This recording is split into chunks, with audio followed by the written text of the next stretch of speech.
Mujizat-mujizat dalam Islam. Ada juga banyak ahadits yang menghubungkan mujizat dengan Muhammad.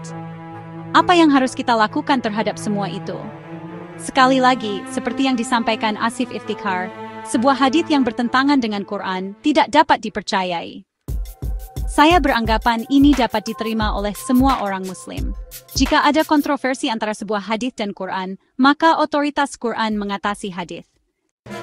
Apa yang dikatakan Quran mengenai mujizat? Quran menyangkalinya dengan keras. Menurut Quran, Muhammad sama sekali tidak melakukan mujizat, dan semua ahadits yang menceritakan kisah-kisah mujizat adalah palsu.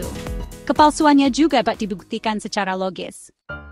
Cendekiawan ternama, Ali Dashti bertanya, jika Muhammad benar-benar dapat melakukan mujizat, buatlah batu-batu berbicara, membelah bulan, memperbanyak makanan, mengunjungi neraka dan surga dalam semalam, dan lain-lain sebagaimana yang diceritakan beberapa ahadits. Mengapa ia tidak melakukan mujizat yang logis dan berguna, dan tidak belajar membaca dan menulis? Apakah masuk akal jika ada orang yang dapat melihat akhirat ketika diberikan selembar kertas yang bertuliskan bahasa ibunya, malah kesulitan untuk membaca? Orang Muslim percaya bahwa ia dapat melihat ke dalam mata orang dan membaca pikiran mereka.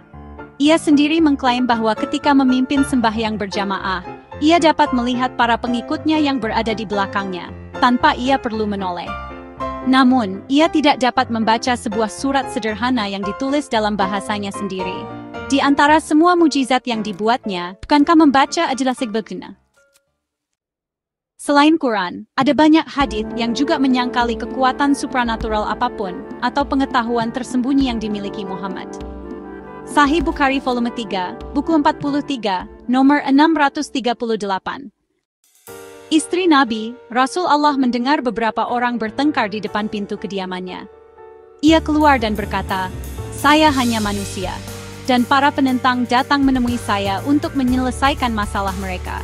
Mungkin ada orang di antara kalian yang dapat mengurus masalah ini dengan lebih baik daripada yang lainnya, maka saya akan memandangnya benar dan memberikan keputusan sesuai perkataannya. Jadi, jika saya dengan tidak sengaja memberikan hak seorang Muslim kepada yang lainnya, maka itu benar-benar bagian dari api neraka. Ia mempunyai pilihan untuk mengambil atau menyerahkannya sebelum hari kebangkitan."